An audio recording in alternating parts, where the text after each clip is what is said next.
que eu já falei antes, intelectualidade de esquerda, os movimentos de pastoral social, as comunidades de eclesial de base, sindicatos combativos, né, e que nos apoiaram, sobretudo a nossa saudosa ASUC, Clóvis Garcia, que tornou aquela ASUC virou um comitê eleitoral nosso, em 84, que nós somos sempre muito gratos a eles. Os companheiros petroleiros que nos apoiaram, não com a intensidade da ASUC. A ASUC era mais apaixonada, o Clovão era mais apaixonado, apaixonante, ia para esse porto de fábrica conosco, era um grande companheiro também. E então foi essa turma que levou àquela vitória que nós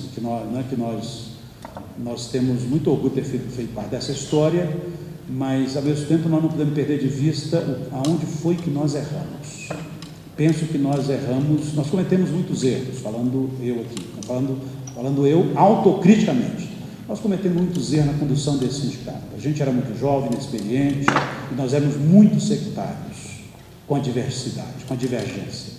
Então nós cometemos muitos erros, e parte desses erros eu penso que foi o pouco cuidado com a memória. Justifica parte disso pela nossa ignorância de ser trabalhador rural. Até recentemente nós éramos, na realidade, trabalhadores rurais, nós não tínhamos recursos de fotografias, tem muito pouca foto desse período, não tínhamos recursos de fotografia. Esse sindicato tinha uma puta de uma máquina enorme, mas o que tinha aqui, tinha uma Brasília velha e uma grande caravan para o presidente usar, uma caravan preta, um imponente, parecia um senador da República, aquele cara em movimento, sempre. E a sua barriga avantajada, perto de nós, aquele bando de magrelos, a barriga ficava maior ainda.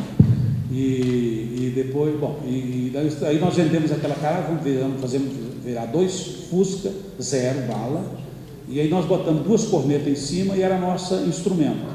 Então a greve de 85 da Bosch, o Toninho pediu para eu lembrar disso aqui, a greve de 85 da Bosch, que você trabalhava lá naquela época, tinha 6.800 trabalhadores, 7.200, 3.800 trabalhadores, trabalhava nesse período, nessa quantidade. Em 85, nós já éramos a direção do sindicato, nós dirigimos aquela greve de fora para dentro, com um fusquinha e 2 cornetas. Então, ou seja, quando o trabalhador quer lutar, não precisa ter carro de som muito grande, não. Nós precisamos ter esse trabalho, a vontade política daqueles companheiros da Bosch e companheiras, né, que conspiraram, que organizaram, que romperam o cerco de uma grande fazenda, eu diria, que tinha muitos elementos de campo de concentração. A fábrica metalúrgica, sobretudo a grande, ela é em alguns momentos um campo de concentração humana, porque tem lá uma chefia ditatorial, carrasca e ditatorial, que repetia dentro da fábrica o que era a ditadura na sociedade, a truculência. Não ouvia trabalhador, não ouvia sindicato, porque sindicato não existia, o que existia eles compraram ou interviam, né? Então as fábricas, elas eram nesse período uma espécie de eram quartéis industriais, com espionagem, com repressão, com espionagem e repressão de homens do Serviço de Informação das Forças Armadas, do DOPS, né, e os pelegos vagabundos que sempre vêm de nós como Judas vendeu Cristo. Isso é próprio da humanidade. Então é esse terror da fábrica, e que a Bosch era o modelo mais acabado, a meu juízo.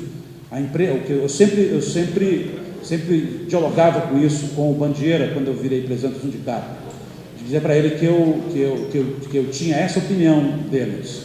Falei Bandieira, eu admiro vocês, porque vocês são de uma capacidade extraordinária, vocês aprenderam que vocês tiveram apoio da ditadura, de todo aquele recurso, mas vocês conseguiram entrar no coração dos seus trabalhadores, dessa fábrica, e criou neles uma consciência de gente, de novos escravos, né, de gente acomodada, de gente medrosa, de gente bundona, sim. Então, quando nós, assim, claro, eu sempre dizia isso para ele nas conversas que nós tínhamos de presidente de sindicato daqui, dirigente da empresa de lá, falei, mas porque vocês operam nessa condição educativa ideológica, com um resquício entre o conservadorismo, transitando entre o conservadorismo e o reacionarismo. O DNA do Hitler está no sangue da Bosch. Agora, um dia nós vamos pegá-los. Um dia nós vamos derrotá-los. Da empáfia, né, da arrogância, dessa truculência. E é uma questão de tempo. Não sou eu nem você que decidimos isso. Imagina, quem sou eu para decidir sobre isso? Ele falou, Duval, mas eu também tenho orgulho de saber que nós gastamos muito fosfato na cabeça de vocês. Vocês passam noite pensando como pegar nós. Eu falei, claro, é tudo que eu sou pago para isso no metalúrgico. Fazia isso antes, desempregado, lascado. Agora que o metalúrgico paga meu salário, é que eu faço isso, é meu trabalho. Nós vamos naquela hora que o debate esquentava, né, acalorado, que você tinha que não podia mandar o cara para aquele lugar, nem de chamar, nem muito menos acusar a mãe, a senhora sua mãe. Então você tinha que manter o debate no nível de civilidade, mas você tinha que dar você tem que dar umas estocadas, né? E então nós fizemos isso. Então, portanto, quando a gente conseguiu parar em 85 a Bosch, eu acho que foi ali nós abrimos o curral da porteira, aquela porteira escravocrata do século XX, né, do capital alemão, para a gente saber que o capital alemão, para a gente saber sempre que o capital não tem pátria. E agora que os orientais chegaram aqui, os asiáticos, coitada da liderança sindical, que tem que enfrentar a China e a Coreia e o Japão, eles são novos senhores feudais. O capitalismo é uma desgraça no mundo inteiro. O capitalismo americano e europeu é uma tragédia, é um horror. Mas o capitalismo asiático, gente, é ainda pior. É ainda pior. É uma nova construção.